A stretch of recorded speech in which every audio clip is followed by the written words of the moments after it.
Halo, selamat pagi. Assalamualaikum warahmatullahi wabarakatuh. Senang sekali hari ini.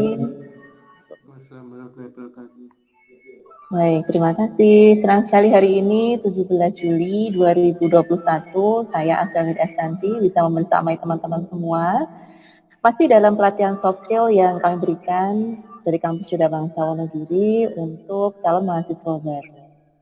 Dan kali ini saya sendiri yang akan menjadi pemateri pada hari ini. Nah, karena memang sudah masuk jadwal saya, jadi hari ini saya akan mulai sendiri untuk materi kali ini. Dan materi kita hari ini adalah tentang sesuatu yang ringan. Kita akan bicara tentang hal-hal yang cukup ringan saja, karena saya yakin dari video-video yang sudah ditayangkan tadi, rasanya memang kalau dari kita sendiri rasanya kangen banget gitu ya, bisa pengen keluar, bisa kembali menikmati suasana yang sangat kita rindukan sama-sama ya. Sudah 2 tahun ini Kampus Yuda Bangsa Wonogiri melakukan pelatihan soft skill secara daring. Biasanya kita melakukan kegiatan tersebut secara outdoor gitu ya, bareng-bareng dengan semua mahasiswa, bahkan dari semua tingkatan itu pun kita ikutkan semuanya supaya kita bisa refresh dan saling kenal. Tapi whatever apapun itu kenyataan sudah di depan mata, kita hanya bisa menghadapinya dan tetap kuat bertahan untuk bisa melewati satu fase ya. Seperti halnya sebuah evolusi manusia, maka kita hari ini pun berjuang untuk setidaknya bertahan untuk bisa menghasilkan individu-individu yang kuat, individu-individu yang jauh lebih baik dari sebelumnya. Baik teman-teman, sebelumnya saya akan menyapa dulu, apakah suara saya sudah terdengar dengan jelas? Sudah. Sudah, Bu. Baik, terima kasih.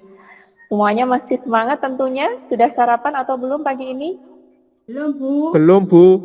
Belum ya? Aduh, kasihan sekali. Kenapa belum sarapan? Atau sudah mulai puasa jangan-jangan? Belum, Bu. Belum juga ya. Aduh, sayang sekali nih. Jam segini udah waktunya sarapan pagi tapi belum bisa sarapan pagi ya? Jomblo sih. Oh, jomblo ya?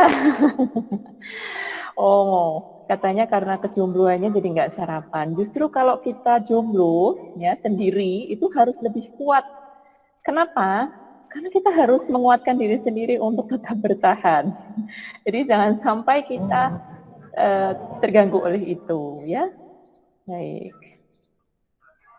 Seperti yang saya sampaikan bahwa hari ini kita hanya akan berbicara mengenai hal-hal yang santai, tapi santai ini semoga bisa memberikan keilmuan untuk teman-teman semua. Santai ini semoga juga bisa memberikan pandangan-pandangan baru, karena menjadi seorang mahasiswa itu kita tidak hanya naik degree secara usia ya. Kalau teman-teman sering melihat gitu ya, sering membaca bahwa untuk menjadi dewasa itu ternyata ukurannya bukan usia lagi ya. Untuk menjadi dewasa itu ternyata kita memang dituntut untuk apa ya? Untuk dewasa pada masanya. Ada pula yang mengatakan bahwa kedewasaan itu dihadapkan atau ditengarai dengan adanya kesulitan-kesulitan hidup yang dimiliki oleh masing-masing. Nah, kalau menurut teman-teman sendiri, ada nggak yang mau ngasih apa ya istilahnya, ngasih pandangan, ngasih opini, apa sih dewasa itu? Ada yang mau ngasih opini nggak? Silahkan. Atau sekarang merasa bahwa aku kayaknya belum dewasa deh dengan usia aku saat ini gitu. Atau mungkin ada yang berpikir bahwa dewasa itu nanti kalau usia aku sudah masuk ke usia 30-an misalnya. Adakah yang berpikiran demikian?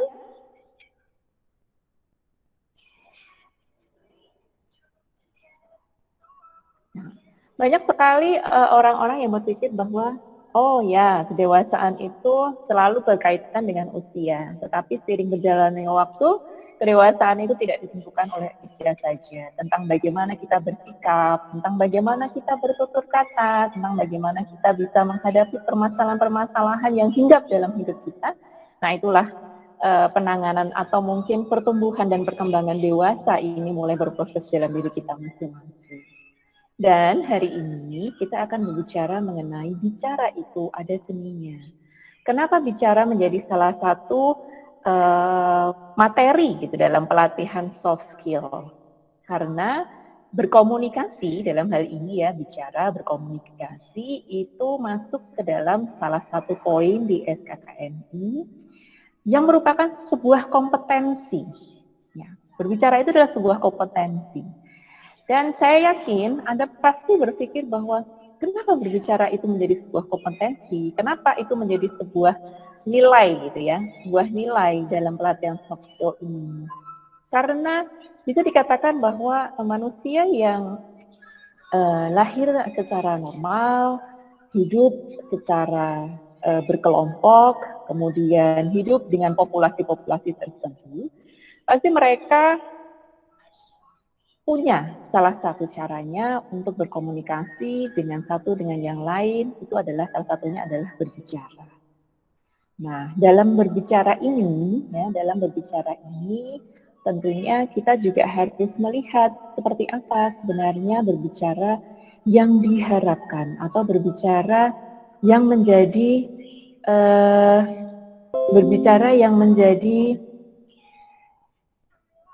punya tujuan gitu ya, paling tidak berbicara yang punya tujuan itu seperti apa, atau hanya sekedar berbicara saja atau bagaimana.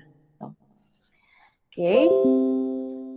Nah, sebelum kegiatan ini kita mulai, semoga kita bisa mengawalinya dengan kegembiraan, dengan hati yang lapang, sehingga materi yang masuk ini bisa seperti orang yang sedang menuangkan air minum ke dalam gelas. Dan saya berharap teman-teman adalah gelas-gelas kosong yang siap menerima air tersebut, sehingga tumpahan air yang akan saya sampaikan tidak akan terbuang sia-sia dan bisa bermanfaat untuk semua.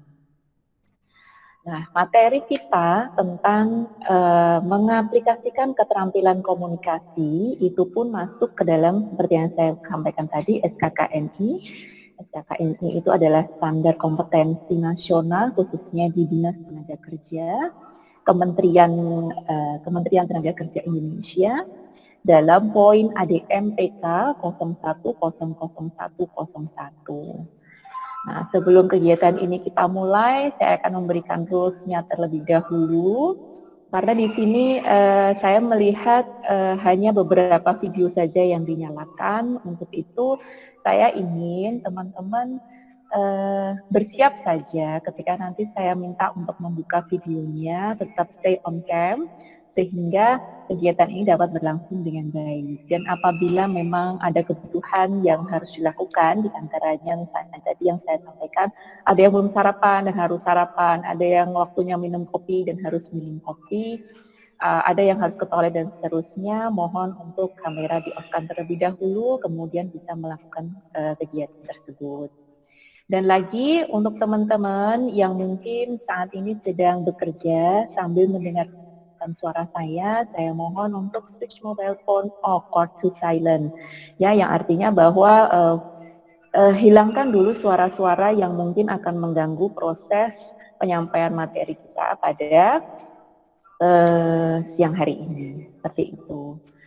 Baik, sekarang kita akan masuk kepada perkembangan sejarah komunikasi. Kalau tadi saya mengatakan bahwa evolusi manusia itu berjalan, ya, ada beberapa teori evolusi. Ya, teori evolusi berdasarkan keilmuan, teori evolusi berdasarkan keagamaan, masing-masing punya teorinya masing-masing. Tapi saya tidak akan memperdebatkan antara teori evolusi yang berhubungan dengan keilmuan dan keagamaan ini. Tapi yang ingin saya sampaikan bahwa ternyata manusia ini terus berkembang.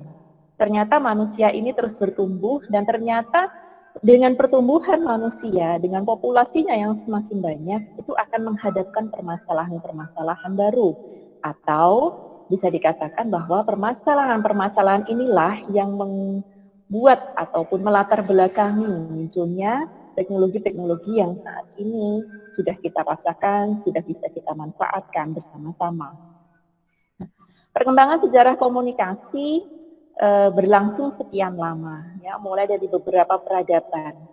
Dari mana manusia bisa berbicara satu dengan yang lain? Bagaimana manusia bisa berkomunikasi satu dengan yang lain? Dan sekarang kita sudah sampai kepada zaman di mana kita tidak hanya berbicara antar manusia, tapi kita bisa menggunakan artificial intelligence, salah satu kepakaran gitu ya dalam teknologi informasi, yaitu dengan berbicara dengan mesin. Dalam hal ini adalah mungkin kita akan menggunakan robot, atau kita berbicara dengan komputer saja, itu pun sudah merupakan sarana komunikasi. Contohnya apa sih kok kita bisa ngomong dengan komputer? Mungkin teman-teman sekarang sering melakukan pencarian Google dengan menggunakan suara, ya. Tidak hanya mengetik, kita bisa memberikan pencitraan, gambar, kemudian memasukkan suara jika kita memang sudah merasa bahwa, oh saya malas ngetik misalnya. Dari situ kita sudah melakukan komunikasi dengan salah satu alat teknologi informasi tersebut, dalam hal ini adalah komputer. Nah, dari sekian lama sejarah komunikasi yang sudah kita lakukan, kita sendiri seperti tanpa sadar gitu, seperti tanpa sadar tentang pentingnya komunikasi, atau mungkin kita sendiri juga nggak tahu kok bisa ini disebut sebagai komunikasi gitu ya. Nah, jika dalam sebuah peradaban manusia tidak pernah ada komunikasi sebelumnya, ya, tidak pernah ada yang bisa berinteraksi satu dengan yang lain, tidak pernah ada yang bisa menyampaikan keinginannya satu dengan yang lain, tidak bisa memahami gitu ya, tidak bisa memahami apa yang akan terjadi. Bahkan kalau kita berpikir bahwa komunikasi yang alami, yang pasti ada dalam proses manusia itu adalah ketika bayi itu masih berada dalam kandungan, ya. Dalam ilmu-ilmu Montessori, dalam ilmu-ilmu yang berhubungan dengan kelahiran anak, hal-hal yang berhubungan dengan tumbuh kembang anak, di situ banyak sekali artikel-artikel yang menjelaskan bahwa komunikasi terjadi ketika anak masih berada di dalam kandungan. Bagaimana dia berkomunikasi dengan ibunya yang mengandungnya, bagaimana anak tersebut bisa berkomunikasi dan memahami perasaan dari ibunya. Sehingga dikatakan bahwa kenapa anak-anak yang ada di dalam kandungan ini sangat harus diprotek, begitu juga dengan ibu yang sedang mengandung. Mereka tidak boleh stres, mereka tidak boleh tertekan, gizinya harus baik dan sebagainya. Kenapa mental ini juga ditanamkan kepada ibu yang sedang mengandung? Ya karena komunikasi pertama yang dilakukan adalah pada si baby ini, baby yang ada di dalam kandungan tersebut. Jika ibu merasa tertekan, ya, jika ibu hamil merasa tertekan, jika ibu hamil merasa dia sedang unhappy gitu ya, tidak bahagia, maka itu pun akan terasa oleh baby. Dan menurut penelitian juga bahwa bayi-bayi yang berada di dalam kehamilan dengan kondisi ibu yang demikian, dengan mental yang tidak baik, itu akan mengganggu tumbuh kembangnya sampai dengan dilahirkan lagi. Tidak berhenti sampai di situ, ketika baby belum bisa mengatakan aku ingin susu, aku ingin makan, dia bisa melakukan teknik-teknik tangisan, ya, teknik-teknik tangisan yang kadang-kala mungkin hanya dipahami oleh si ibu. Oh, tangisan jangka pendek itu artinya bayinya pengen makan. Oh, tangisan jangka panjang, oh artinya tidak nyaman karena misalnya pipis, pup, dan seterusnya. Bentuk komunikasi ini yang awal sudah kita pelajari, berkembang terus sampai si anak berada dalam level dia bisa berbicara. Maka dari itu tumbuh kembang anak kan terus diawasi sampai dengan di usia-usia di mana dia harus mencapai, ya, dia harus mencapai kegiatan yang bisa dilakukan oleh bayi seusianya. Dia bisa ngomong itu usia berapa. Kalau nggak bisa ngomong pasti akan dicarikan solusinya. Kenapa nih? Ada permasalahan apa dan seterusnya. Adakah bibit-bibit misalnya penyakit yang lain? Nah ini sebenarnya sampai dengan di situ. Makanya di sini di layar teman-teman akan saya berikan pertanyaan. Nah bagaimana kalau seandainya di dunia ini nggak ada sama sekali komunikasi? Ya nggak ada komunikasi, apa yang akan terjadi? Satu dengan yang lain tidak saling berbicara. Kemudian komunitas satu dengan komunitas yang lain tidak saling menyapa. Kira-kira apa yang terjadi? Ya mungkin salah satunya adalah kita tidak akan bisa berkembang, ya. Populasi manusia itu tidak akan bisa tumbuh sedemikian rupa sampai dengan hari ini. Iya kan?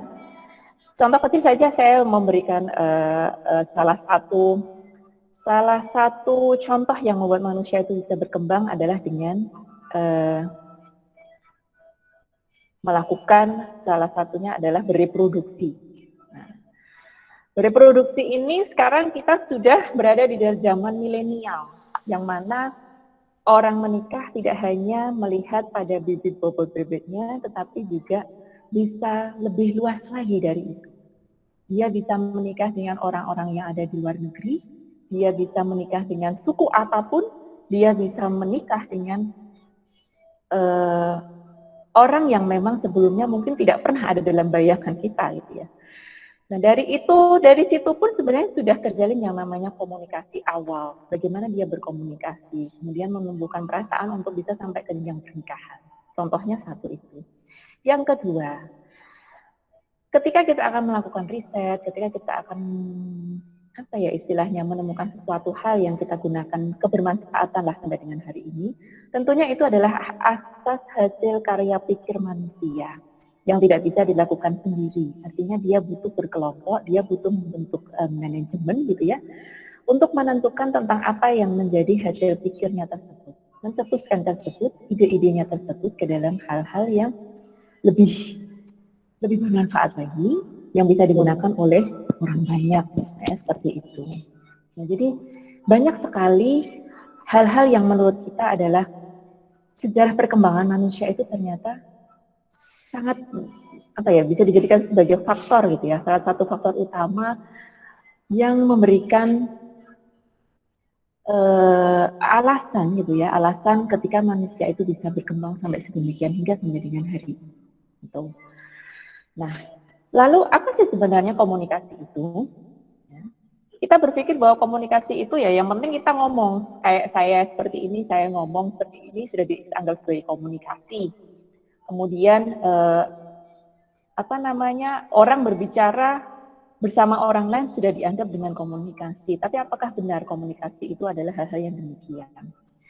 Nah, komunikasi sendiri punya arti beberapa, diantaranya adalah komunis, komuniko, komuniker, yang artinya adalah membuat sama. Membuat sama itu dalam hal apa? Ya tentu saja ada pada visi, misi, dan tujuan komunikasi itu dilakukan. Nah, kemudian yang menjadi dasar dari komunikasi itu adalah visi, ya. Visi untuk menyamakan apa? Menyamakan persepsi. Sehingga komunikasi diartikan sebagai suatu proses penyampaian pesan dari satu pihak kepada pihak lain melalui media ataupun saluran untuk mencapai pemahaman bersama. Nah, dari situ tentu saja kita berpikir bahwa ternyata orang yang sedang berbicara ini tidak hanya berbicara saja, tapi dia punya tujuan. Sama seperti saya, seperti ini ya. Saya pun berharap ketika saya bicara, saya juga punya tujuan, teman-teman bisa sevisi dengan saya, sehingga memahami materi yang saya sampaikan pada hari ini. Ada yang mengatakan seperti ini, jika di bidang musik ada orang yang buta nada, di dalam aktivitas bicara pun sebenarnya ada orang yang buta ucapan. Kok bisa dibilang buta ucapan? Ini terjadi sebenarnya akan sangat relate sekali kalau misalnya teman-teman saat ini ya, misalnya pandemi ini nggak ada gitu ya, kita bertemu secara tatap muka. Hal ini sering sekali menjadi pembahasan saya ketika mereka bertemu, calon mahasiswa baru ini berkumpul gitu ya, berkumpul dalam suatu ruangan. Kemudian saya bertanya, adakah yang sudah kenal satu dengan yang lainnya, dan mereka pun hanya melihat ke kanan dan ke kiri. Belum kayaknya gitu ya. Nah, kenapa? Nah, ini salah satu faktornya adalah bagaimana memulai berkomunikasi. Kalau kita ngomongin tentang komunikasi awal, itu mungkin kita berbicara ya sudah orang ngobrol. Tapi pernah nggak kita kepikiran untuk bagaimana sih caranya memulai untuk bisa ngobrol dengan orang tersebut? Untuk bisa ngobrol dengan orang yang sama sekali tidak kita kenal. Ya. Bahkan di dunia saat ini ya, di dalam kultur masyarakat kita saat ini sangat disayangkan sekali sebenarnya ketika kita memulai obrolan kita dianggap sebagai sok kenal, sok dekat, ketika kita mulai menyapa, takut dikira, nanti dikira cari perhatian atau caper. Nah, pemikiran-pemikiran atau mindset seperti itulah yang sebenarnya juga banyak mengganggu kita ketika kita akan memulai proses komunikasi tersebut. Apakah dengan kita berkata hai, apa kabar, selamat pagi misalnya, kepada orang yang baru kita kenal, itu akan meruntuhkan gitu ya, istilahnya meruntuhkan dinding yang sebelumnya mungkin sudah ada, karena kita memang tidak saling kenal, ataukah itu malah bisa memberikan peluang untuk kita memulai pada komunikasi-komunikasi yang lain. Nah, di sini pun juga penting sekali bagaimana kita bisa memulai komunikasi tersebut sehingga akan tercipta sebuah gerbang untuk kita bicara lebih lanjut lagi kepada orang lain. Dalam dunia bisnis ataupun manajemen, kita yang sudah bekerja bisa bertemu dengan banyak orang, apalagi ketika pekerjaan kita memang harus melobi orang lain untuk mendapatkan tender, untuk mendapatkan proyek dan seterusnya. Pasti yang kita harapkan tentu saja adalah bagaimana citra kita, bagaimana first impression kita, gitu ya, bisa diterima oleh orang lain. Nah, berawal dari penampilan secara physically tentunya ketika kita pada saat itu sedang tatap muka itu penting ya, penampilan pertama begitu menggoda, selanjutnya terserah Anda. Nah, ini pun menjadi sebuah tagline yang tidak bisa kita lupakan, yang artinya bahwa ketika kita ingin diperhatikan orang, maka kita pun akan membuat sebuah penampilan semenarik mungkin agar kita bisa menjadi perhatian, center of interest, seperti itu. Berbicara pun juga sama, ya, Bagaimana kita berbicara dengan orang itu akan merasakan first impression pada kita. Oh, orang ini kok ngomongnya enak ya. Kok orang ini kok ngomongnya selengean ya. Kok orang ini ngomongnya nggak sopan dan seterusnya. Nah, ini citra pertama yang akan kita berikan pada orang lain. Ya, jangan sampai kita salah dalam memberikan first impression kita ini pada orang lain. Itu pentingnya di situ. Maka di sini dikatakan bahwa ada orang yang buta ucapan, tidak tahu cara memulai, bagaimana sih berkomunikasi, bagaimana sih kita bisa ngobrolin banyak hal gitu ya dengan orang-orang dan seterusnya. Maka saya berharap ketika teman-teman semua sudah duduk di bangku perkuliahan, yang artinya kita sudah satu jenjang lebih tinggi gitu ya dibandingkan dengan pendidikan kita sebelumnya, maka setidaknya kita bisa berbicara pun ada tekniknya, berbicara pun ada aturannya, berbicara pun tetap pada konten-konten atau konteks-konteks yang memang sesuai dengan situasinya. Berbicaralah layaknya seorang pemimpin, maka mimpimu itu akan menjadi nyata. Ya. Dalam kegiatan kampus, kalau teman-teman lihat di galeri yang saya bagikan ini, teman-teman bisa melihat gitu ya. Ada banyak sekali kegiatan-kegiatan kampus yang dulu memang sering kita lakukan secara offline, itu secara luring, ya, komunikasi dengan pejabat pemerintahan, kemudian diskusi dengan sesama mahasiswa pun sering kita lakukan. Nah, di sini menjadi mahasiswa kita dituntut untuk itu. Citra diri kita ini adalah mahasiswa. Citra diri kita ini bukan lagi yang namanya Anwar, Budi, Sinta dan seterusnya. Tapi citra diri kita ini adalah mahasiswa. Mahasiswa mana? Mahasiswa kampus Duta Bangsa Wonogiri. Jadi setidaknya ketika kita berbicara pun itu juga harus mewakilkan bahwa diri kita ini adalah mahasiswa. Ya, jadi nggak bisa seenaknya gitu berbicara seperti dulu. Gitu. Tapi kita benar-benar melihat konteks di mana kita harus berbicara secara serius, di mana kita harus bicara secara santai, bagaimana kita harus bicara dengan bercanda dan seterusnya. Nah, dari situ orang-orang akan melihat, oh, si Budi ini setelah kuliah di kampus Duta Bangsa berubah ya cara bicaranya menjadi lebih sopan, menjadi lebih keilmuan. Nah, itu harapannya adalah seperti itu. Apalagi di dunia yang saat ini memang tidak bisa untuk bertatap muka, kita hanya bisa melakukan secara daring seperti ini. Wajah pun juga tidak terlihat secara optimal karena kita harus menggunakan masker dan seterusnya. Maka setidaknya apa yang kita sampaikan melalui komunikasi ini itu adalah komunikasi yang memang bermanfaat untuk diri kita dan juga orang lain. Ada tata bahasa yang memang harus kita atur di situ, harus benar-benar kita atur. Supaya apa? Mencirikan dan juga mencitrakan diri kita sebagai manusia. Tadi pertanyaannya adalah kenapa sih berbicara ini menjadi salah satu pelatihan soft skill? Masuk juga di dalam SKKNI Kementerian Ketenagakerjaan. Kenapa kok begitu? Nah, di sini teman-teman lihat, berdasarkan sumber dari 3,000 People in USA secara acak gitu ya, dalam The People Almanac itu ada kategori-kategori ketakutan pada manusia. Ya, kita mulai dari yang pertama. Manusia itu ada yang takut berenang. 18% manusia dari sumber 3.000 orang yang ada di dalam penelitian tersebut bilang bahwa saya takut berenang, 18%.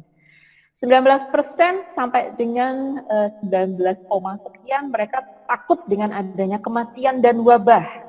Ya, wabah penyakit itu ada di 19%. Kemudian ada yang mengatakan 22%-nya mereka takut dengan kedalaman air laut. Ya, mereka takut dengan insek, ya, hewan-hewan tertentu, kecoa misalnya, serangga dan seterusnya. Kemudian ada 22% juga mengatakan bahwa saya takut sekali dengan yang namanya ketidakseimbangan finansial saya, ketidakseimbangan keuangan, itu adalah ketakutan manusia di angka 22%. Kemudian 32% mengatakan saya takut sekali dengan elevation, ya. Dan ternyata ketakutan terbesar di warna biru itu adalah 41% mengatakan dari sumber People Almanac Book of itu adalah speak, berbicara. Ternyata memang di 41% ketakutan manusia adalah berbicara. Apalagi berbicara di depan orang-orang yang tidak dikenal sama sekali, berbicara dengan orang yang tidak pernah kita temui dalam hidup kita sama sekali, sehingga berbicara menjadi ketakutan terbesar manusia. Makanya seringkali kan saya mengatakan ketika kita kumpul dengan orang lain, duduk di suatu ruangan gitu ya, asing dengan orang lain, yang kita lakukan adalah menunduk dan memandang sebuah teknologi informasi seukuran berapa itu? HP kita, ya. Sesuai dengan ukuran HP kita. Nunduk aja melihat ke bawah, ya. Seperti itu. Untuk apa? Untuk mengalihkan, supaya saya nggak diajak ngobrol orang, supaya saya nggak terlihat gabut nih, ya, nggak ada kerjaan banget sih, liatin orang-orang dan seterusnya. Padahal kita bisa memulai komunikasi. Siapa tahu dengan kita berkomunikasi, kenal dengan satu orang dan orang yang lainnya, itu akan memberikan kesempatan untuk kita, ya, kesempatan untuk kita. Ternyata orang yang kenal dengan kita itu adalah seseorang yang bekerja di sebuah perusahaan yang mana mereka membutuhkan tenaga-tenaga IT misalnya. Ternyata orang yang kita kenal ini ada bekerja di sebuah perbankan. Nah, dari situ kita membuka relasi, ya kan? Kita membuka relasi, kita membuka obrolan. Gitu. Tapi ya bukan berarti juga kalau kita sudah berada di keramaian kita harus ngobrol dengan orang, ya kita harus memilih. Kalau dulu kita seringkali mendapatkan pesan seperti ini, udahlah jangan milih-milih teman, ya, udahlah jangan milih-milih teman. Tapi seiring dengan perkembangan zaman, saya merubah mindset saya tersebut bahwa kita memang harus memilih teman. Memilih teman dalam hal apa? Mereka yang punya lingkungan yang bagus, mereka yang punya tata krama yang bagus, mereka yang punya sopan santun yang bagus. Itu harus kita pilih. Jangan sampai kita terjerumus kepada sebuah lingkungan, karena dari mana kita berasal, lingkungan kita itu akan menentukan kita berbuat seperti apa gitu. Tindakan-tindakan kita itu sangat mempengaruhi sekali. Makanya kalau ada orang yang bilang kalau kita dekat dengan penjual penjual hewan, katakanlah daging gitu, maka kita akan berbau amis. Tapi kalau kita lagi dekat sama penjual minyak wangi, kita juga akan menjadi wangi, misalnya kayak gitu. Nah, di sini teman-teman sudah berada dalam lingkungan yang bagus, lingkungan yang berpendidikan, lingkungan yang punya integrasi pada kesopanan, tata krama dan seterusnya, yaitu lingkungan akademisi, kampus Duta Bangsa Wonogiri. Dan ini adalah merupakan sebuah, tentu saja sebuah berkah bagi kita semua, bahwa kita akan punya sepemikiran, kita akan punya visi yang sama, kita akan punya misi yang sama, bahwa kita tidak hanya duduk datang dengarkan ya D3 gitu ya. Tapi kita punya misi bahwa masing-masing dari kita ketika kita akan kuliah kita benar-benar mau mencari ilmu. Kita yang kuliah pengen mencari relasi. Kita yang kuliah pengen mencari sebuah pengalaman. Kita yang kuliah akan mengubah mindset kita yang tadinya tertutup menjadi terbuka. Pemikiran-pemikiran kita menjadi terbuka. Mendapat kabar A, kita akan koreksi dulu, kita akan analisa dulu. Kabar A ini benar nggak ya? Nah, kalau sudah benar, baru kita sharing. Jangan sampai apa yang masuk pada kita langsung kita share, apa yang masuk pada kita langsung kita share. Akibatnya, mungkin kita bisa menjadi salah satu orang yang menyebarkan hoax, ya, yang merugikan banyak orang. Maka dari itu ketika kita punya berita, baca dulu. Ada sumbernya, cari sumbernya. Tidak ada sumbernya, cari sumbernya. Ya, sampai kita yakin bahwa itu adalah berita yang benar, kemudian kita share. Nah, itu adalah merupakan salah satu citra juga, teman-teman. Apa yang kita sharing, tentu saja itu akan mencitrakan diri kita. Oh, sering share gambar-gambar manfaat. Oh iya, bagus. Oh, ini sering share lagu-lagu. Oh iya, bagus. Oh, ini sering share pekerjaannya. Berarti dia memang mencintai pekerjaannya dan seterusnya. Ya, seperti itu. Nah, kenapa berbicara ini menjadi ketakutan terbesar manusia? Salah satunya, ini ada beberapa permasalahan. Yang pertama, dia mungkin pernah punya trauma salah ucap. Salah satunya ditengarai dengan apa? Bicaranya terbata-bata gitu ya. Suaranya menjadi lebih kecil karena gemeteran. Kemudian, aduh kok saya susah banget ya ngomongnya. Mau ngomong apa aja susah, mulutnya kayak nggak mau gerak. Ini kemudian salah satunya juga tidak berani menatap mata orang lain. Nah, ini ada mungkin Anda berada dalam sebuah fase di mana Anda pernah trauma untuk salah ucap. Apakah Anda pernah merasakannya? Kemudian yang kedua adalah bagaimana kita bisa membuang rasa takut kita. Ya. Bagaimana caranya membuang rasa takut untuk berbicara? Nah, nanti ada trik-triknya yang ada di belakang. Kemudian yang ketiga adalah kurang percaya diri.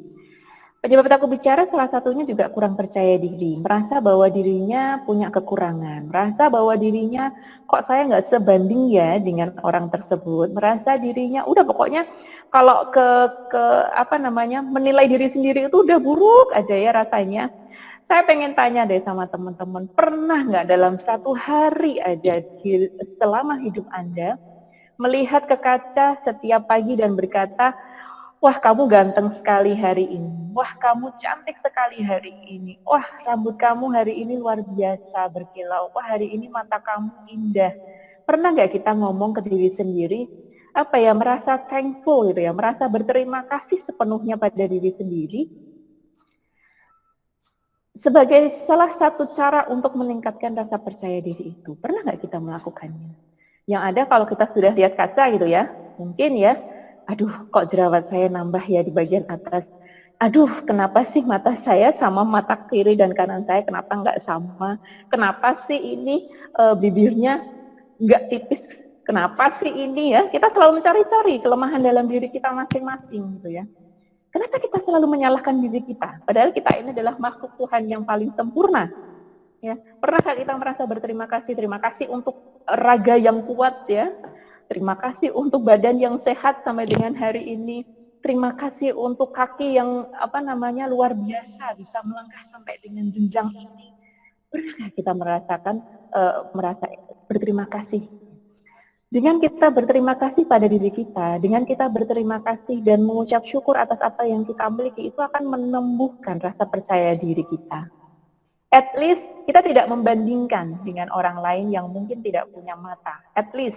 Tapi kita harus melakukan itu bukan dengan membandingkan diri kita dengan orang lain, tapi kita merasakan anugerah yang Tuhan berikan pada kita itu banyak. Ya. Kalau sekarang mungkin banyak sekali meme-meme yang mengatakan bahwa oksigen dalam tubuh manusia yang diperlukan sehari itu bernafas berapa itu ya. Bayangkan kalau kita harus bayar, itu banyak sekali kan meme-meme yang seperti itu. Nah kita baru tersadar ketika kita berada dalam fase ini. Kenapa nggak dari dulu? Nah makanya saya pengen mengajak teman-teman semua untuk melihat diri sendiri itu secara positif terlebih dahulu. Supaya kita ketika melihat orang lain itu juga berpikirnya positif aja. Ya, tidak berpikir yang negatif. Ya.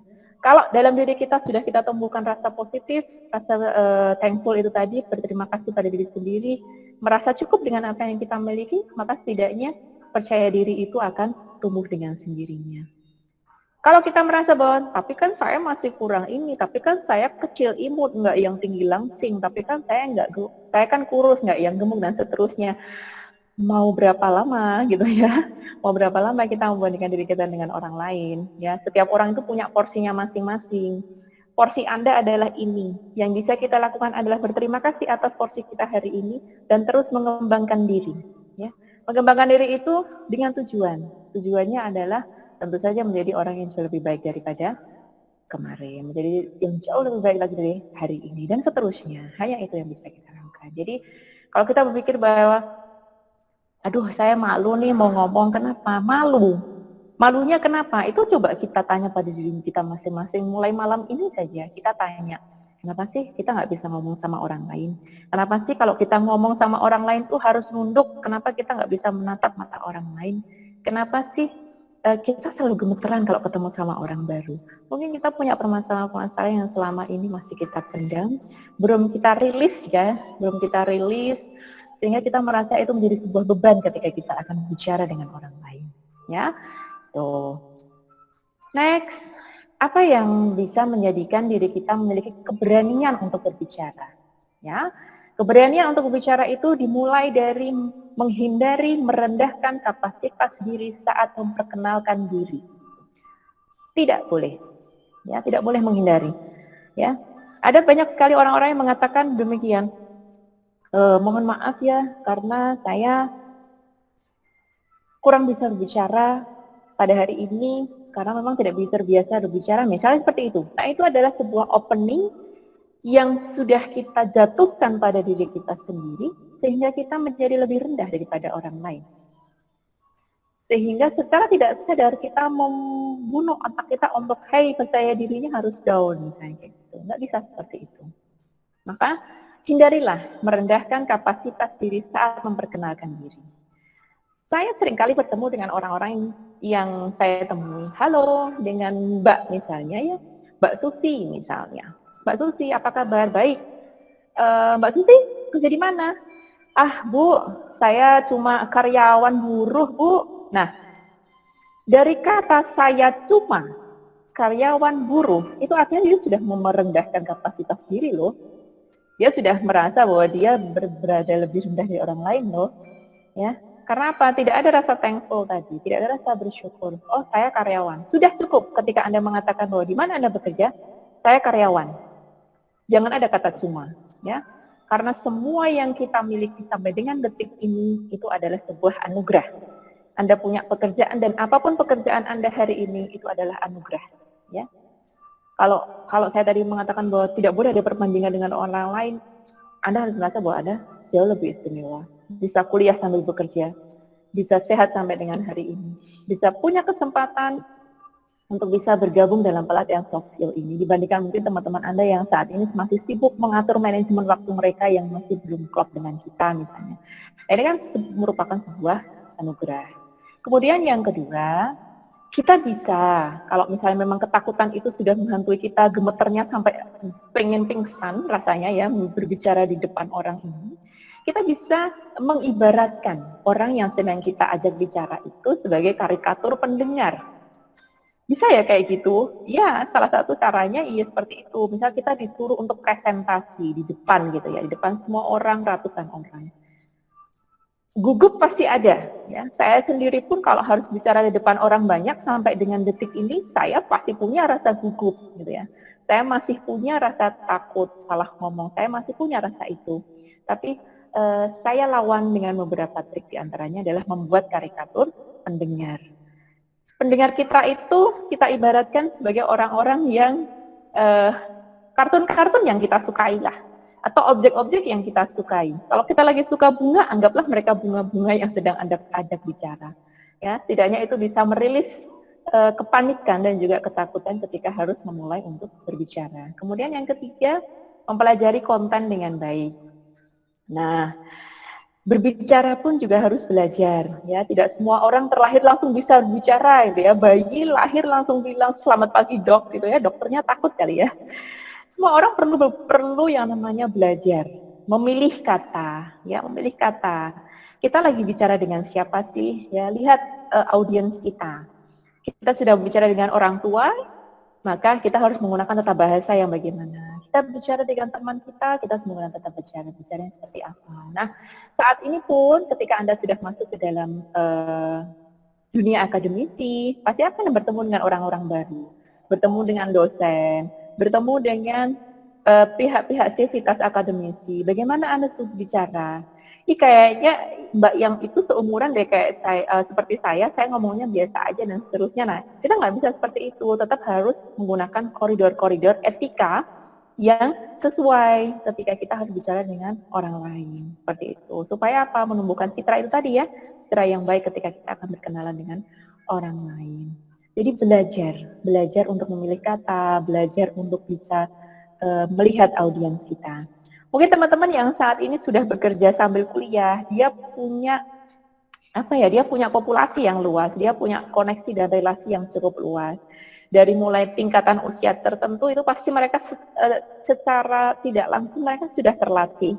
Bagaimana berbicara dengan teman yang berada dalam usia yang jauh lebih tua dengannya, kemudian bagaimana berkumpul dengan mungkin komunitas ibu-ibu gitu ya dalam satu lingkup pekerjaan kantor dan seterusnya.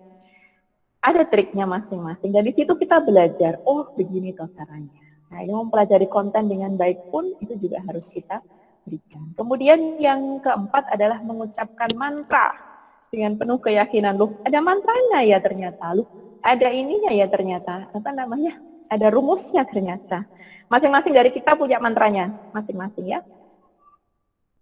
Masing-masing dari kita punya mantranya. Ya, apa itu mantranya? Ya, dari kita masing-masing punya. Bagaimana kita bisa merasa yakin? Apakah dengan mengatakan beberapa doa-doa dalam agama masing-masing, atau dengan kata-kata lain yang membuat Anda yakin bahwa ketika saya bicara, orang akan perhatikan saya, dan saya akan menjadi center of interest. Misalnya seperti itu, dan seterusnya. Kalau itu kembali kepada pribadi masing-masing. Nah, selain dari 90 ucapan-ucapan yang baik tadi, 90% ucapan itu dibentuk oleh suara dan gerak tubuh atau kita biasa mengatakan sebagai gestur. Nah, ketika orang melihat kita pertama kali, apa sih yang kita lihat? Ya yang pasti penampilannya terlebih dahulu kan. Mau nggak mau mata nggak bisa bohong kalau kita lagi kenal pertama sama orang, di PDKT-in sama orang, yang kita lihat apa sih?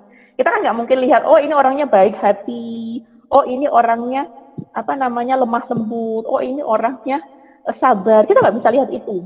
Kita nggak bisa lihat itu pada pandangan pertama. Tapi yang kita lihat ketika pandangan pertama adalah bagaimana mereka berpenampilan. Penampilan yang baik, penampilan yang rapi, penampilan yang bersih, penampilan yang mencitrakan dia itu siapa. Nah itu seperti itu. Kemudian yang kedua, pupil mata yang membesar dan tatapan yang stabil. Nah ini ditumbuhkan dengan rasa sikap percaya diri. Kemudian berikutnya adalah selalu tersenyum, tapi bukan berarti banyak senyum ya. Setidaknya kita bisa tersenyum bukan tertawa ataupun menertawakan orang lain, itu juga tidak. Kemudian kita awali dengan gestur yang tepat. Kalau kita sudah melakukan gestur yang tepat, bicara itu ada intonasinya, ya. Sama halnya kalau misalnya kita berkomunikasi dengan secara langsung dan juga berkomunikasi dengan menggunakan teks. Seringkali kita merasa salah paham dengan teks yang disampaikan pada orang lain. Benar enggak? Ya. Mungkin yang sudah punya relationship dengan seseorang saat ini ada masalah dengan komunikasi. Coba kita lihat apakah memang karena memang kita tidak bisa berkomunikasi dengan baik atau memang ada kendala lain. Ya, contohnya texting tadi. Karena intonasi baca yang berbeda, tentu saja akan menghasilkan kesimpulan yang berbeda. Gitu. Karena gesturnya yang tidak tepat, itu juga akan membuat orang merasa, kok aku seperti diabaikan. Ya, misalnya kita datang dalam sebuah layanan publik gitu ya. Kemudian kita minta surat keterangan misalnya, Pak, saya minta dibuatin surat keterangan dong. Ya wes, harus itu aja. Nah, gimana perasaan kita? Dibandingkan dengan ketika kita minta surat keterangan, kemudian orang tersebut akan menjawab, oh ya, selamat siang Kak, ada yang bisa dibantu? Saya minta surat keterangan, oh baik, dibutuhkan untuk apakah? Dan seterusnya, dan seterusnya. Maka di sini pun, kalau boleh kita sedikit mengkritisi gitu ya, mahasiswa mengkritisi saya rasa tidak masalah. Pelayanan publik di tempat swasta itu selalu lebih baik dibandingkan dengan layanan publik lainnya. Karena di dalam layanan publik swasta mereka berpikir bahwa layanan yang terbaik itu akan membuat mereka kembali. Itu kuncinya di situ. Kalau layanan mereka sudah tidak menyenangkan, bagaimana orang mau comeback? Bagaimana orang mau kembali? Nah, ini juga penting untuk catatan kita. Orang mau kenal dengan kita kalau kita punya citra yang baik. Kalau kita punya citra yang buruk, rasanya kalau papasan pun kita mungkin akan memilih untuk menghindar dan seterusnya. Nah, jadi ternyata citra tidak hanya dihasilkan dari penampilan, citra tidak hanya dihasilkan dari apa yang kita miliki, tapi juga dari salah satunya adalah berbicara itu tadi. Selanjutnya adalah kita berbicara mengenai ini. Suara yang bagus itu bukan bawaan dari lahir. Orang-orang yang terlahir hebat, ya, di sini ada Najwa, ada Deddy Corbuzier, ada Steve Jobs, ada Obama, ya, So Jong Ki, ada Reza Rahardian. Mereka adalah orang-orang yang terlahir dari latar belakang. Kalau teman-teman baca bibliografi masing-masing, mereka adalah orang-orang yang hebat dengan kekurangannya masing-masing. Punya kekurangan yang banyak, tapi mereka bisa menutupi dengan kesuksesan yang mereka hasilkan hari ini. Ya, kalau kita bicara mengenai Reza Rahardian, dia terlahir dari sebuah keluarga yang tidak komplit gitu ya, dibesarkan hanya dari seorang ibu, tapi dia bisa menjadi seorang artis yang ternama. Ya, banyak stigma yang mengatakan bahwa keluarga yang tidak lengkap itu akan menghasilkan anak-anak yang tidak baik. Tapi nyatanya Reza Rahardian mampu menjadi seorang sosok yang saat ini dikagumi oleh semua orang. Kemudian kita bicara mengenai Obama, orang kulit hitam yang bisa menjadi presiden Amerika Serikat. Bayangkan, orang kulit hitam di Amerika itu adalah golongan minoritas, tapi dia bisa menjadi presiden di USA. Apa yang menjadi daya tariknya? Ya, apa yang menjadi daya tariknya? Orang minoritas bisa menjadi pemimpin, apa daya tariknya? Tentu saja kita harus berpikirnya begitu. Ya. Terlepas dari apa yang dia lakukan, semua usaha dan sebagainya. Tentu saja adalah bagaimana dia bisa meyakinkan. Bayangkan aja, orang minoritas jadi pemimpin. Bagaimana dia bisa meyakinkan orang-orang mayoritas itu untuk memilih dia? Tentu saja dengan dia orasinya, dengan bagaimana dia berkata, bagaimana dia meyakinkan dan seterusnya. Nah, itu kuncinya apa? Berbicara. Ya kan? Steve Jobs. Ya. Produk yang dulu dibilang sebagai produk gagal. Tidak akan bisa kamu nyaingi Microsoft, nggak akan bisa kamu nyaingi. Tapi hari ini, apa yang dia miliki? Ya, asetnya hampir melebihi dari pesaingnya. Ya kan? Deddy Corbuzier. Siapa sih yang nggak kenal dia? Dari seorang mentalis sehingga dia bisa menjadi seorang presenter kondang. Dengan cara bicara yang memang sudah menjadi logatnya, itu menjadi daya tarik tersendiri. Dalam komputer, ya nanti teman-teman yang mengambil program studi komputer, ketika membuat program, ya kita pasti akan dituntut untuk punya yang namanya database. Di database itu ada tabel. Nah, setiap tabel itu pasti punya satu field yang sifatnya unik yang kita kasih nama primary key atau kata kunci. Primary key atau kata kunci ini dia bisa masuk dan bisa berelasi dengan beberapa tabel dalam satu database. Nah, uniknya primary key ini sifatnya memang unik. Dan orang-orang yang unik ini pasti spesial. Ya, jadi orang yang spesial itu pasti unik, dia lain dari yang lain. Dan spesialis itu mahal. Ya. Contohnya dokter spesialis mata. Sama-sama dia jadi dokter umum, tapi ngambil spesialis mata, tarifnya naik. Ya. Special programmer, nilainya naik, karena ada kata-kata spesial. Ya. Apalagi Anda spesial di hatinya misalnya. Anda juga pasti punya nilai unik yang bisa menjadi nilai tambah Anda bagi orang lain. Oh, dia orang yang spesial untuk saya. Apa yang membuat dia spesial? Tentu saja itu punya nilai tersendiri, variatif. Ya. Jadi orang-orang yang hebat hari ini, orang-orang yang terlahir menjadi orang yang sukses hari ini, mereka barangkali sama dengan kita pada awalnya. Bahkan mungkin jauh lebih susah dibandingkan kita hari ini. Tapi mereka bisa bangkit, mereka bisa berdiri, mereka bisa mulai berbicara dan meyakinkan orang lain bahwa dirinya ini adalah ada dan bisa diakui, berawal dari hal-hal yang kita sebut sebagai yang satu pencitraan, dua pemilihan komunikasi yang baik, kemudian yang ketiga adalah usaha yang terus-menerus. Dari mana kita berasal hari ini itu tidak akan menentukan siapa kita di masa yang akan datang.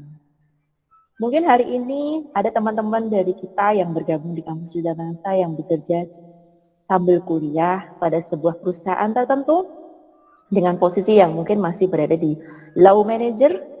Bukan hal yang tidak mungkin ketika dia sudah mencapai degree yang dia inginkan, dia bisa berkembang, bertumbuh menjadi posisi di middle manager atau mungkin di top manager. Itu adalah harapan kita.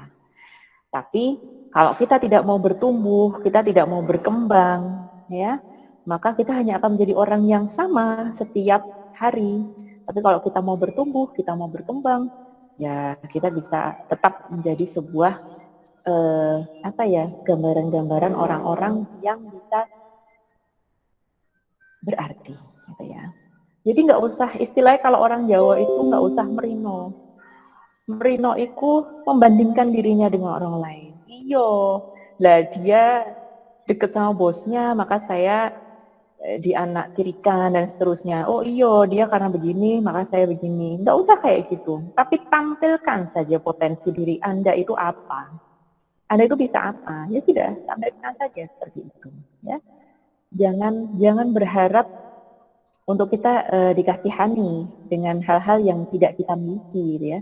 Tapi kita harus bisa mengubah mindset itu supaya kita menjadi orang yang unik atau orang yang spesial itu tadi. Nah, balik lagi ke masalah komunikasi. Komunikasi yang efektif itu adalah komunikasi yang bisa dimengerti. Ya. Kita ngobrol, tahu tujuannya apa, kemudian maksudnya apa. Nah, ini komunikasi yang efektif. Tapi kalau kita ngobrol, apa yang kita omongin nggak nyambung, nah ini biasanya menjadi kesalahpahaman komunikasi. Ini yang harus kita hindari. Apa yang harus kita lakukan kalau misalnya memang komunikasi itu tidak berlangsung dengan baik? Setidaknya bertanya. Nah ini kuncinya teman-teman. Untuk yang nanti mau kuliah, apalagi Anda yang saat ini memang harus menjalani kuliah online gitu ya, online kuliah daring. Jika memang ada sesuatu yang menurut Anda tidak paham, kalau Anda merasa bahwa itu adalah materi yang harus diulang, sampaikan pada dosen. Bapak tolong diulangi dari slide sekian. Ibu tolong diulangi untuk materi yang ini. Ya, jangan sampai kita udah dapat materi, kita baca nggak ngerti, tapi kita diem. Itu artinya kita nggak mau tumbuh, kita nggak mau berkembang. Jangan sampai kayak gitu. Ya. Kita sudah menjadi seorang yang berada dalam lingkup akademisi. Kalau kita nggak tahu, kita wajib tanya. Ya, sesuai dengan etika yang ada. Kemudian, karakteristik dari komunikasi yang efektif itu apa? Informasinya praktis. Ada faktanya berdasarkan data. Kemudian informasinya pun jelas. Ada tanggung jawab di sana. Ketika saya menyampaikan informasi seperti ini pun ada tanggung jawab pada diri saya. Apa yang saya sampaikan pada Anda itu adalah sesuatu yang sudah saya riset, saya sudah mencari artikel dan seterusnya. Ini adalah rasa tanggung jawab saya untuk memberikan informasi yang benar untuk teman-teman semua tentang seni berbicara. Kemudian yang terakhir adalah bisa meyakinkan kepada pihak lain. Jenis komunikasi ada beberapa, ada verbal, ada non-verbal, ada tertulis, ada visual.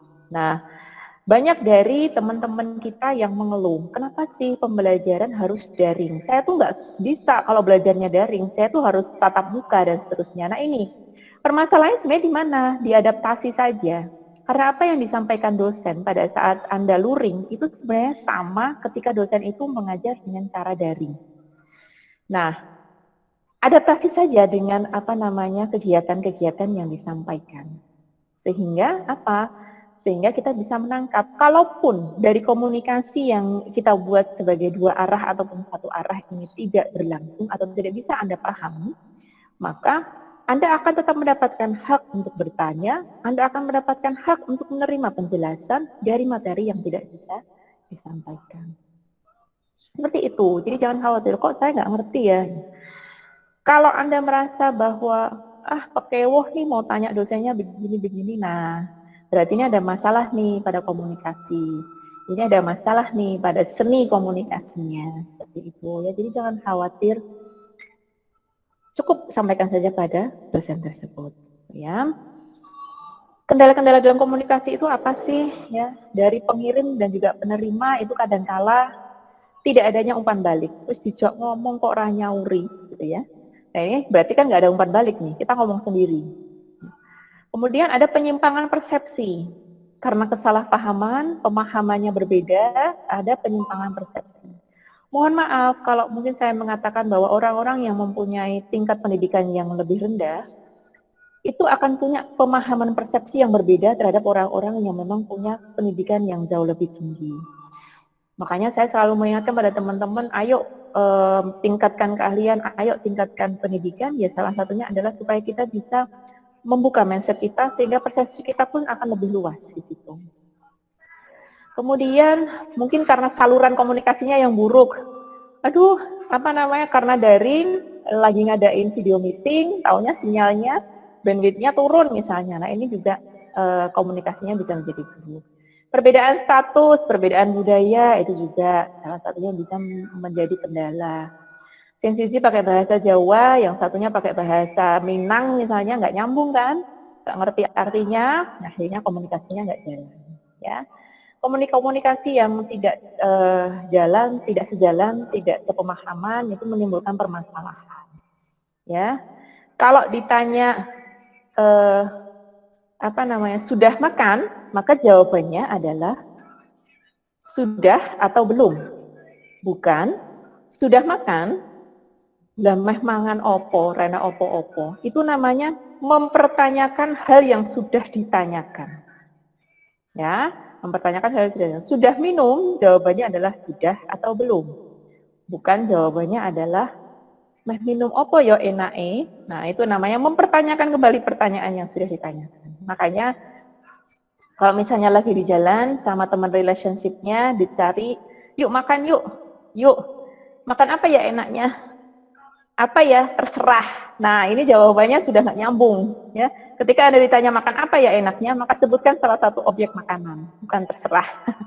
Karena terserah itu bukan merupakan jawaban dari pertanyaan yang disampaikan oleh pengirim. Namanya seperti itu komunikasi-komunikasi yang sifatnya biasa kayak gitu, berawal dari situ kan. Nah, ujung-ujungnya apa? Biasanya salah paham, marah, dan seterusnya. Itulah pentingnya dari komunikasi. Kemudian, apa saja yang bisa kita lakukan untuk mengatasi hambatan komunikasi? Pendekatan berpusat pada penerima, ya, komunikasi yang terbuka. Jadi kalau mendapatkan kabar tertentu, jangan ditelan dulu mentah-mentah. Coba kita sharing dulu, benar nggak kabarnya? Pikirannya, mindset-nya harus terbuka terlebih dahulu. Ya. Oke, kita sudah sampai pada tahap kesimpulan. Jadi kesimpulannya adalah kesimpulannya adalah komunikasi dapat diartikan suatu proses penyampaian pesan atau informasi dari satu pihak kepada pihak lain melalui media, saluran untuk mencapai pemahaman. Dan komunikasi ini bisa dikatakan efektif apabila terjadi satu pemahaman yang sama. Nah, itulah tujuan dari komunikasi. Baik, teman-teman, materi komunikasi sudah saya sampaikan, seni berbicara pun juga sudah saya sampaikan. Selanjutnya, saya akan memberikan kesempatan teman-teman untuk bertanya terlebih dahulu mengenai materi yang saya sampaikan pada siang hari ini.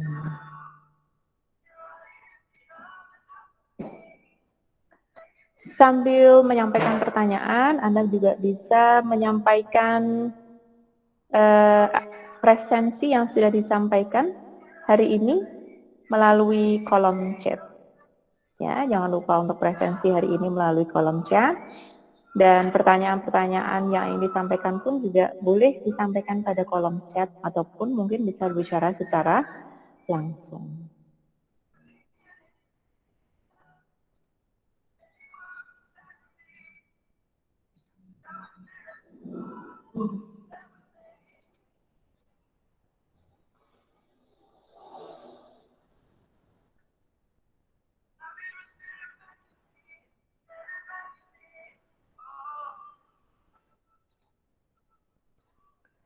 Oke, sambil Anda melakukan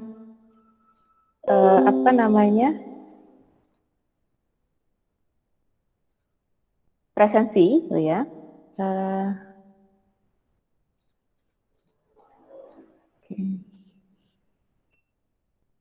Saya akan membagikan sedikit kuis pada teman-teman semua. Kuisnya nggak perlu ditulis karena kita hari ini bicara mengenai komunikasi, jadi kita akan langsung saja menyampaikan beberapa yang saya sampaikan di sini. Oke.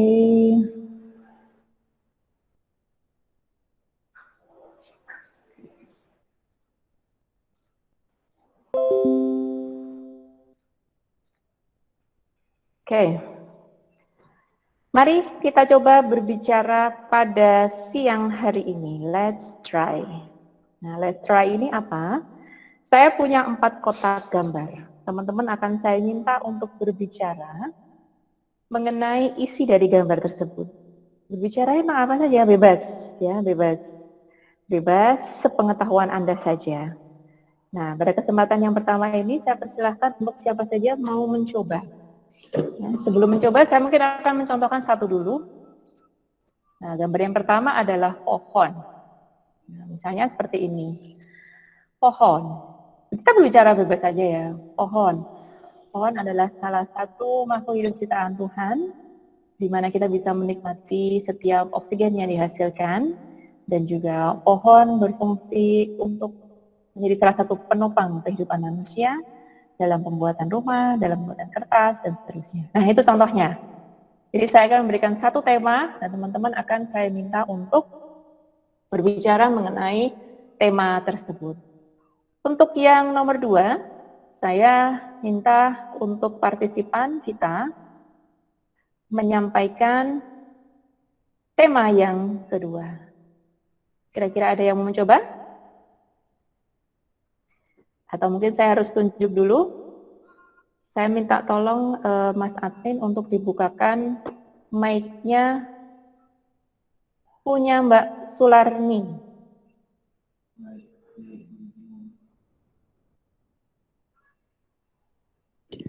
Selamat siang Mbak Sularni. Masih bersama kita? Bisa dibuka video dan mic-nya?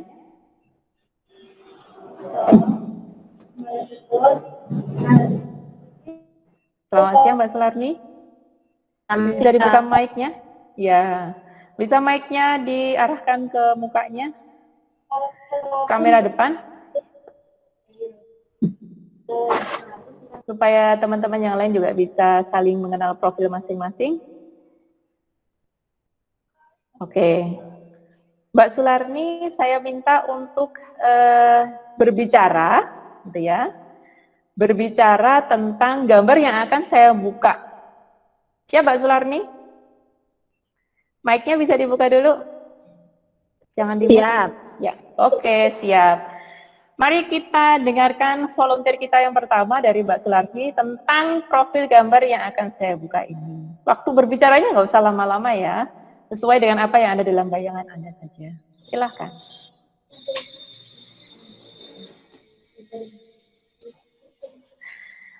Mas Dori. Silakan Mbak Sularni. Oh, Mas Dori, kayak kenal gitu ya. Kayak udah kenal lama gitu ya. Oke, silahkan.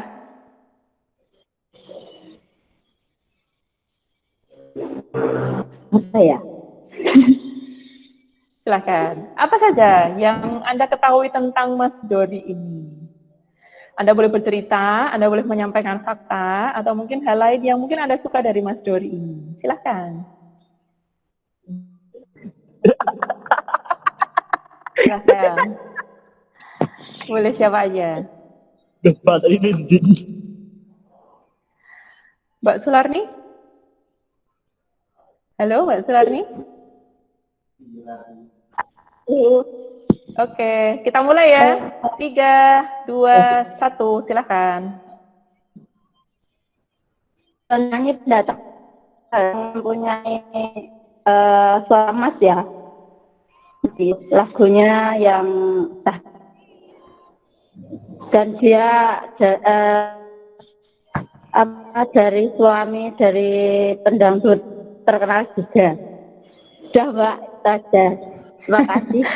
Baik, terima kasih Mbak Larni. Yuk kita kasih tepuk tangan Mbak Larni yang sudah menjadi volunteer mencoba yang pertama gitu ya. Bercerita tentang salah satu artis ternama ibu kota dari Harsa yang ternyata siapa istrinya itu sangat dikenal sekali oleh Mbak Larni. Ya. Nah, ini contoh teman-teman ketika kita diminta secara spontan untuk berbicara di depan umum, maka kita harus menyampaikan tersebut dengan tadi teknik-tekniknya, dengan rasa percaya diri, dan meyakinkan orang lain bahwa informasi yang Anda sampaikan ini adalah benar, sehingga orang lain yang berpikir, oh dari Harsa itu adalah apa yang Anda sampaikan tadi, itu contohnya. Luar biasa sekali sudah mau mencoba, sudah mau mencoba menyampaikan berbicara ya setidaknya di depan teman-teman secara online. Berikutnya saya masih punya 2 gambar, ada yang mau mencoba? Tanpa perlu saya tunjuk?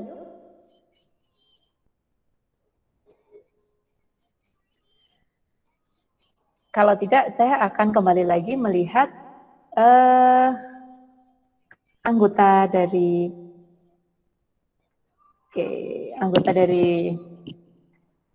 meeting kita pada hari ini. Yang kedua, saya mungkin pengen mencoba.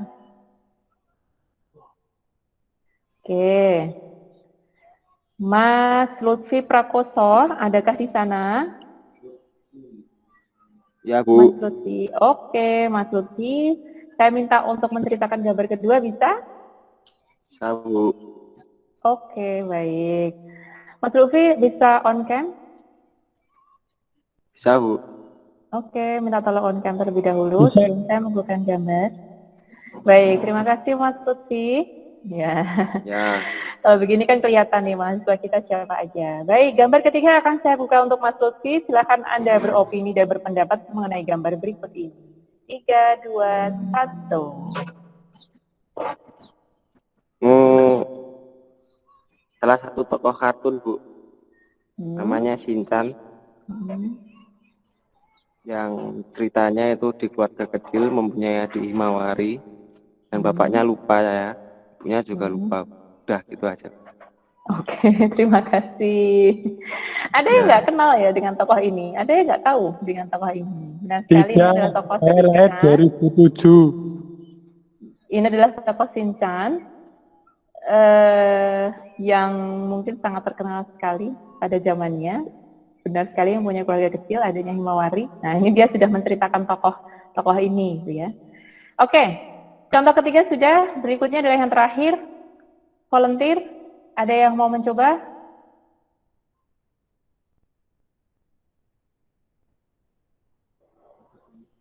Oke, yang terakhir ada yang mau mencoba? Atau mungkin saya akan coba lagi membuka mic pada Safitri Handayani. Mbak Safitri Handayani, apakah Anda berada dalam meet ini? Ya Bu. Baik, Mbak Safitri bisa dibuka on cam? Ya Bu. Ya, bisa dibuka on cam? Bisa on cam? Bisa on cam Mbak Safitri?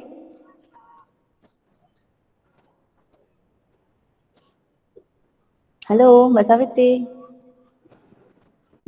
Halo, Bu. Oke, baik Mbak Safitri sudah membuka kamera. Ini adalah materi terakhir Mbak Safitri. Silakan Anda berbicara mengenai materi terakhir ini, apa yang Anda ketahui. Oke, kita mulai dari sekarang. 3, 2, 1. Kampus ikon kampus Duta Bangsa Wonogiri. Oke. Pun Silakan beropini, silakan berbicara mengenai Kamus Duta Bangsa Wonogiri, informasi yang Anda dapatkan atau apa saja mengenai Kamus Duta Bangsa. Jempol, apa ini makan?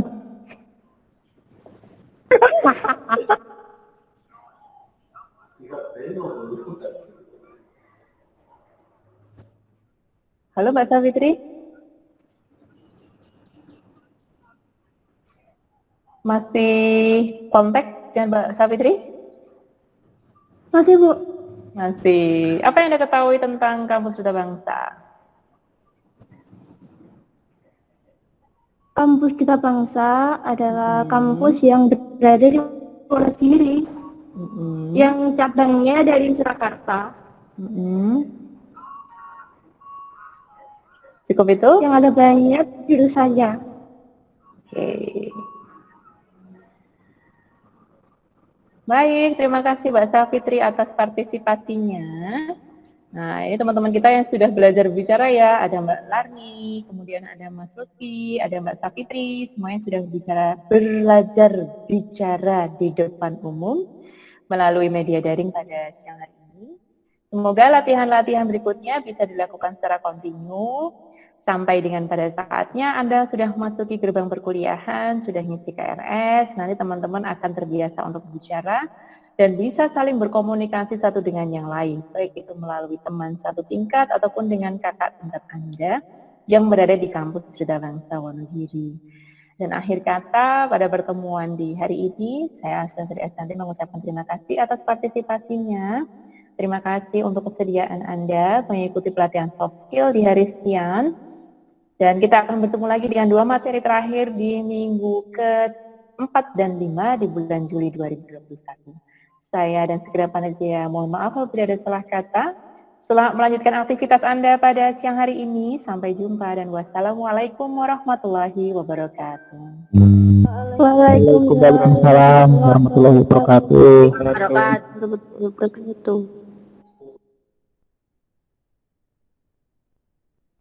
Nggak foto lagi dong, Bu.